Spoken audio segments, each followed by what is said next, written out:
Salut, c'est Marco de Top for Fun. Aujourd'hui, petite vidéo de présentation du Sony Ericsson Xperia X8, un mobile qui vient juste d'être commercialisé il y a très peu de temps sur le marché français. Un Sony Ericsson Xperia X8, donc, qui est le modèle que je vous présente aujourd'hui, qui vient se positionner dans la gamme Xperia, bien sûr, c'est son nom, mais qui vient se positionner en entrée de gamme à moins de 280 euros. Tel est son prix hors abonnement pour l'heure. Voilà, donc c'est un mobile tactile avec trois touches sensitives que l'on retrouve sur la face avant.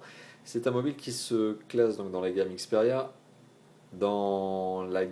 comme étant un compromis entre compact, mobile compact, tel que c'est le cas notamment pour le Sony Xperia X10 Mini, qui est très très similaire en termes d'esthétique à celui-ci, mais plus petit, et le Sony Ericsson Xperia X10, on va dire version classique, qui lui a un grand écran et donc forcément est amené à être plus grand. L'écran du Sony Ericsson Xperia X8, c'est un écran qui fait 3 pouces. 3 pouces de diagonale, c'est à peu près 7,5 cm de diagonale, au contraire notamment du X10 qui lui a une diagonale de 10 cm et un tout petit peu plus, 10,2 je crois, et le X10 Mini qui lui a une diagonale de moins de 3 pouces, je crois que c'est 2,5 ou 2,6, je ne sais plus exactement.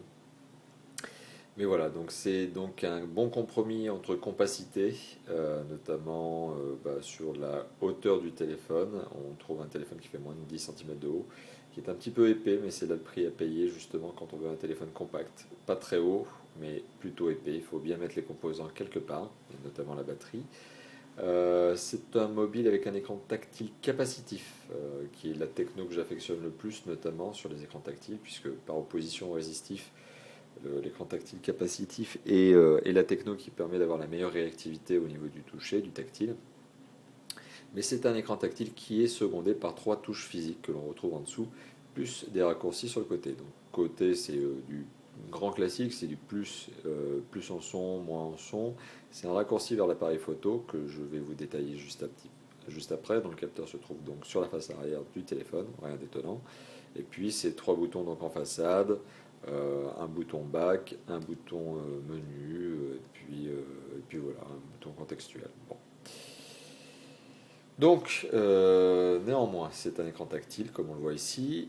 C'est un Android qui tourne derrière. C'est l'Android 1.6 Donut, qui, je crois d'ailleurs, peut être mis à jour en 2.1 Éclair. Mais ça, c'est à vérifier. En tout cas, voilà, c'est un Android qui tourne sur ce téléphone. Un bon système d'exploitation. Je suis assez fan d'Android, qui, à mon sens, rejoint d'ailleurs les deux très bons systèmes d'exploitation du marché actuellement. Donc, ça en fait trois. Il y a iOS 4, pour moi qui reste le meilleur système d'exploitation actuellement, en tout cas en termes d'ergonomie et de facilité d'utilisation, donc l'operating system de l'iPhone. Donc. Et on retrouve aussi le tout nouveau Windows Mobile 7 qui démarre très très fort et qui à mon sens est aussi un terrible concurrent d'Android. Et voilà, donc avec Android, on trouve les trois grands systèmes d'exploitation du marché. Là, on a donc cet Android, et notamment, on ne peut pas se le cacher, puisque lorsque l'on rentre dans le menu, on voit très très vite que Google a encore une fois de plus mis les belles fonctions, les bons raccourcis vers ses fonctions habituelles. Donc on a du Talk, on a du Mail, on a du Maps, on a du YouTube, etc. On a toutes les fonctions habituelles Google. Donc voilà. Alors côté fonctionnalité, côté multimédia, on retrouve notamment du lecteur MP3 vidéo photo, grand classique. On retrouve un appareil photo dont je vous parlais tout à l'heure, qui est un 3,2 mégapixels, dont le capteur se trouve sur la face arrière. Un 3,2 mégapixels qui prend des photos de qualité convenable. Cependant, pas de flash LED et à contrario, par contre, un autofocus. Donc voilà, c'est vraiment de la photo, ce que j'appelle de la photo des pannes. C'est pour les petites photos instantanées, quand on n'a pas d'appareil photo sur soi, qu'on a envie de prendre un petit cliché rapide. Ben voilà, c'est le genre de photo que vous allez faire avec, mais ça reste imprimable, néanmoins. Voilà, donc ça vous dépannera. C'est de la photo des pannes. Alors, qu'est-ce qu'on retrouve de plus dans le menu de ce téléphone? Ben, on retrouve du Android Market, heureusement, ça vous permettra d'accéder aux différentes applications que vous pourrez acheter. Mais par défaut, dans le Sony Ericsson Xperia X8, on retrouve quand même quelques jeux, dont notamment le fameux Tower Blocks. Je suis assez fan. Moi, personnellement, je le connais sur iPhone, puisque je l'avais moi-même acheté sur iPhone. Donc, on va le mettre en français pour le besoin du jeu, pour le besoin de la démo. va pas activer le son, pas très utile. Donc Tower Blocks, voilà, qui est un jeu qui semble être installé par défaut, puisque j'ai réinitialisé le téléphone et le jeu est resté dedans malgré tout. Donc je pense que c'est par défaut que ce jeu se trouve dedans. Donc c'est voilà, un bon petit jeu, je vais vous le montrer tout de suite, je vais vous montrer à quoi ça ressemble. Alors, petite précision supplémentaire, le Sony Ericsson Xperia X8 fait tourner des jeux 3D. Et d'ailleurs, c'est le cas ici. Tower Blocks est un jeu 3D. C'est un jeu 3D dans lequel on vous propose de construire la plus haute tour. Donc en fait, vous avez un petit élément animé, et puis on fait tomber le bloc, et puis encore un bloc dessus en touchant le tactile. Et puis voilà, le but c'est d'aligner le plus de blocs possible sans en faire tomber à côté et le plus justement possible, c'est-à-dire les blocs les mieux agencés les uns avec les autres. Voilà donc un petit jeu sympa que l'on retrouve par défaut normalement sur le Sony Ericsson Xperia X8. C'est bien sympathique. Voilà, c'est une bonne attention de la part de Sony, on les remerciera pour ça. Voilà, donc il y a d'autres jeux aussi, des fonctionnalités. Alors notamment on retrouve Maps, Maps qui est non seulement dans le positionnement est non seulement assuré par la triangulation antenne de votre mobile, donc tout ce qui est antenne de réseau de l'opérateur, mais aussi et surtout par des capteurs, ou en tout cas un récepteur à GPS. Donc il y a bien un GPS dans ce mobile, puis c'est un peu le standard chez Sony Ericsson et dans le marché des smartphones d'ailleurs. Donc voilà, donc fonction GPS. Et si mes souvenirs sont bons, je crois que sur l'Android Market, Google propose notamment le Google Navigator. Je crois que vous pourrez le télécharger gratuitement, donc c'est à vérifier quand même, mais qui est un logiciel donc, de navigation gratuit offert par Google sur les mobiles Android. Voilà. Donc on retrouve sinon d'autres fonctions classiques du calendrier, de l'agenda, de la prise de notes. On retrouve tiens ici une petite fonction radio FM. Il est possible d'écouter la radio si on branche son écouteur sur le fameux port 3.5 jack, le jack 3.5 que l'on retrouve en haut. Donc voilà, donc ça c'est pour la radio, et puis sinon on a la fonction internet, navigateur, et puis email, et puis pour ça d'ailleurs je vous conseille, mais c'est normal pour tous les téléphones smartphones qui ont une fonction internet, je vous conseille quand même d'utiliser un forfait data, parce que sinon sans quoi vous allez vous retrouver avec des factures explosives.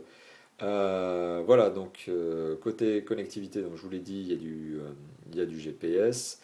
Il y a aussi, comme je vous l'ai évoqué à l'instant, une connexion Internet. Alors c'est une connexion Internet 3G. On retrouve aussi du Wi-Fi, très sympa, pour accélérer la vitesse de chargement, notamment quand on est au bureau par exemple, ou à domicile et qu'on peut se greffer sur une connexion Wi-Fi. On retrouve du Bluetooth, et puis voilà, pas mal de... Côté connectivité, on retrouve aussi le fameux port USB qui sert en même temps à charger le mobile, mais aussi tout simplement...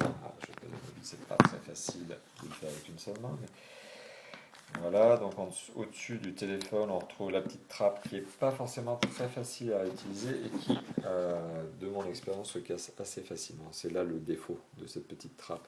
Alors la trappe, elle sert à protéger contre la poussière et autres, mais malheureusement, au bout d'un moment, elle se casse, surtout quand on est maladroit, ce qui m'est d'ailleurs arrivé, mais avec d'autres téléphones, enfin avec des téléphones d'autres marques. Mais c'est un système dont je ne suis pas très fan. Voilà, mais bon, il a au moins le mérite d'être là. Voilà. Donc voilà, un téléphone sympathique, moins de 280 € comme je vous l'évoquais tout à l'heure, on le retrouve sur internet. Un téléphone qui est également personnalisable, il faut savoir que la coque arrière de ce mobile, comme la plupart des Sony Ericsson, se change et peut être changée de couleur. Ici on retrouve un blanc dégradé gris avec une façade blanche sur l'avant du téléphone. Il faut savoir qu'on trouve aussi du blanc dégradé bleu, du blanc dégradé violet, etc. Donc, il y a pas mal de couleurs qui se retrouvent actuellement sur le marché. C'est un peu la petite touche de Sony Ericsson concernant les coques batterie, les caches batterie. Ça personnalise le téléphone, c'est bien sympa. D'ailleurs, c'est le genre d'accessoire que l'on retrouve également sur notre boutique Tap for Fun. Donc ça, c'est pour la petite promo. Voilà, donc écoutez, c'est un mobile bien sympa, abordable pour un smartphone. Euh, Petit défaut, donc je l'ai évoqué sur la face avant, enfin sur le haut du téléphone, cette petite trappe qui me semble un tout petit peu fragile, au contraire du téléphone qui lui par contre a un plastique assez résistant qui fait pas de chips, c'est là le petit contraste, c'est là le petit étonnement que j'ai. Sinon côté mémoire, la mémoire embarquée est assez faible, je crois que c'est du 128 exploitable, 128 MO exploitable, je crois, mais sans certitude, il faut vérifier un petit peu sur la fiche technique que vous trouverez sur notre blog. Top for Fun, encore une fois de plus, ça c'est pour le promo. Malgré tout, et heureusement d'ailleurs, il y a un emplacement micro SD, donc vous pourrez rajouter de la mémoire, ça va jusqu'à 16 Go. Donc le téléphone supporte des micro SD allant jusqu'à 16 Go. Et par défaut, je crois que dans le pack, on retrouve une micro SD de 2 Go. D'ailleurs, c'est exactement la carte micro SD qui a été installée par défaut dans ce téléphone.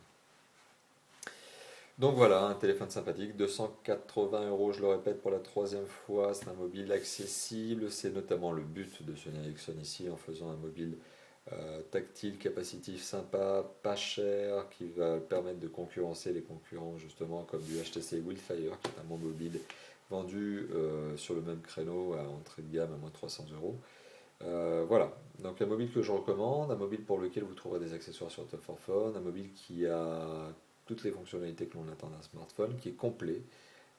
Voilà, donc je vous laisse réagir sur la vidéo qui sera publiée comme d'habitude sur YouTube et sur Dailymotion.